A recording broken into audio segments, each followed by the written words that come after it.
En ce temps-là, Jésus, arrivé dans la région de Césarée de Philippe, demandait à ses disciples, au dire des gens, qui est le Fils de l'homme? Ils répondirent, pour les uns, Jean le Baptiste, pour d'autres, Élie, pour d'autres encore, Jérémie ou l'un des prophètes. Jésus leur demanda, et vous, que dites-vous? Pour vous, qui suis-je? Alors Simon-Pierre prit la parole et dit, tu es le Christ, le Fils du Dieu vivant. Prenant la parole à son tour, Jésus lui dit, heureux es-tu, Simon, fils de Jonas. Ce n'est pas la chair et le sang qui t'ont révélé cela, mais mon Père qui est dans les cieux. Et moi, je te le déclare, tu es Pierre, et sur cette pierre je bâtirai mon église, et la puissance de la mort ne l'emportera pas sur elle. Je te donnerai les clés du royaume des cieux. Tout ce que tu auras lié sur la terre sera lié dans les cieux, et tout ce que tu auras délié sur la terre sera délié dans les cieux. Alors, il ordonna aux disciples de ne dire à personne que c'était lui le Christ.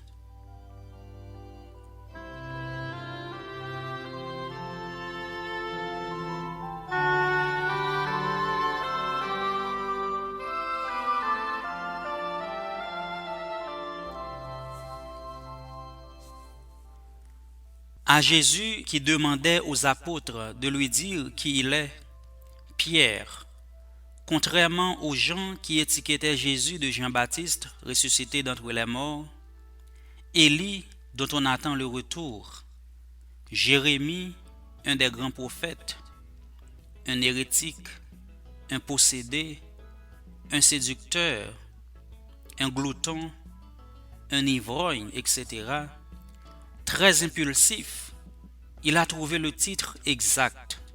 Tu es le Messie, le Fils du Dieu vivant. Une déclaration de foi qui lui a valu le fondement avec garantie de l'Église, dont Jésus seul est le fondateur et la pierre d'angle. Tu es Pierre, et sur cette pierre, je bâtirai mon Église. Tout ce que tu auras lié et délié sur la terre sera lié et délié dans les cieux. J'ai prié pour toi afin que ta foi ne sombre pas. Toi donc, quand tu seras revenu, affermis tes frères et sœurs. Paix mes agneaux, fais paître mes brebis.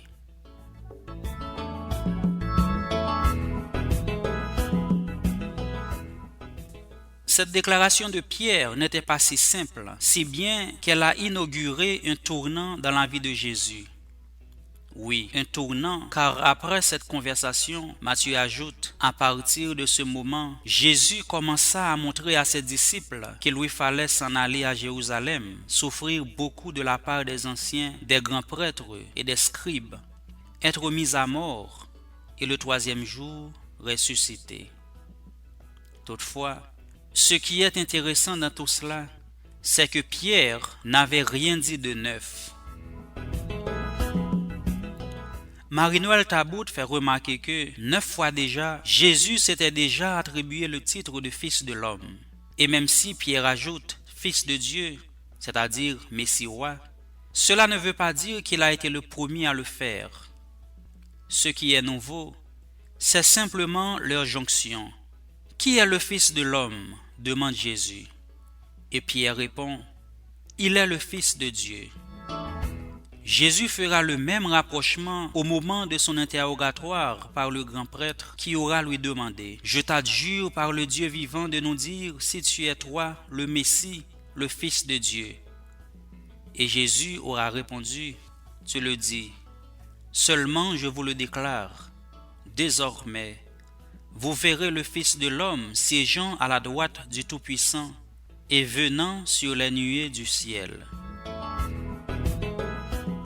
Il est bon de se rappeler que l'autorité conférée à Pierre n'est pas une autorité de pouvoir, mais au contraire, une autorité de service. Le rôle de Pierre, donc du pape, est aussi d'être un symbole d'unité dans l'Église. Pierre et tous les papes qui se sont succédés après lui est donc celui autour duquel les chrétiens font l'unité. Le catéchisme de l'Église catholique, au numéro 552 et 553, enseigne que le Christ, pierre vivante, assure à son Église, bâtie sur pierre, la victoire sur les puissances de mort. Pierre, en raison de la foi confessée par lui, demeurera le roc inébranlable de l'Église. Il aura mission de garder cette foi de toute défaillance et d'y affermir ses frères. Le pouvoir des clés désigne l'autorité pour gouverner la maison de Dieu, qui est l'Église. Jésus, le bon pasteur, a confirmé cette charge après sa résurrection. Paix mes brebis.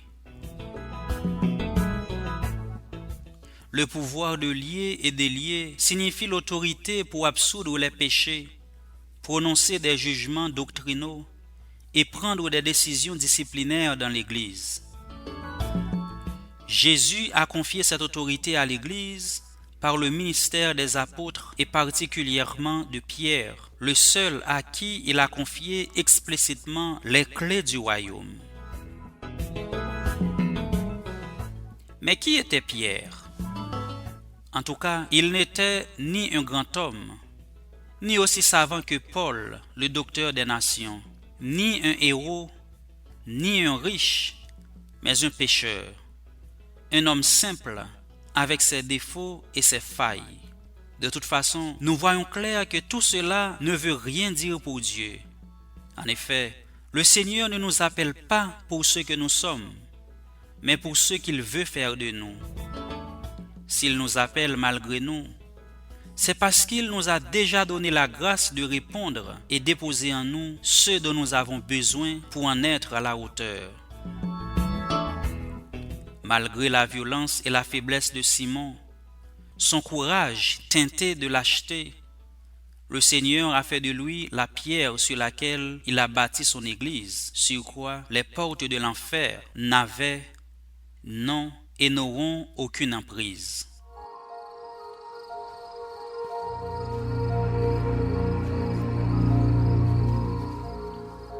Toi aussi, tu n'es ni un génie, donc pas qualifiable, ni un héros.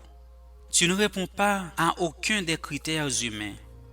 Et pourtant, ce que le Christ a fait pour Pierre et pour tous ceux qui ont confessé sa filiation divine, il peut et veut le faire pour toi aussi. Mais pas sans avoir répondu avec confiance, avec conscience et sincérité à la même question. Pour toi, qui suis-je? Quelle est ma place dans ta vie? Qu'est-ce que je représente pour toi?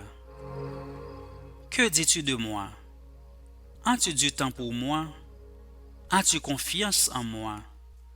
Je connais tes faiblesses et tes erreurs, tes incrédulités et tes infidélités, ton passé pas trop joli, ton présent et ton futur. Mais aie foi, n'aie pas peur. Je peux et veux faire de toi un rocher sur lequel peuvent s'appuyer tes sœurs et frères en panne de foi. Tu peux les aider à vaincre la puissance du mal, mais pas sans avoir foi en moi et être en communion avec moi.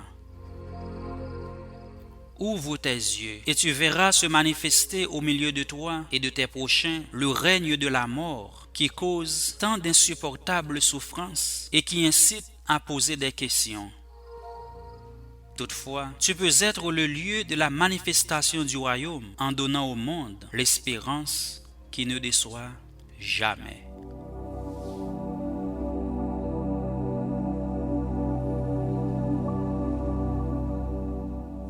Jésus, notre frère, en choisissant Simon dont tu fais Pierre, tu nous redis que tu ne nous choisis pas pour ce que nous sommes, mais pour ce que tu es capable et veux faire de nous, car c'est dans notre faiblesse que tu déploies ta puissance.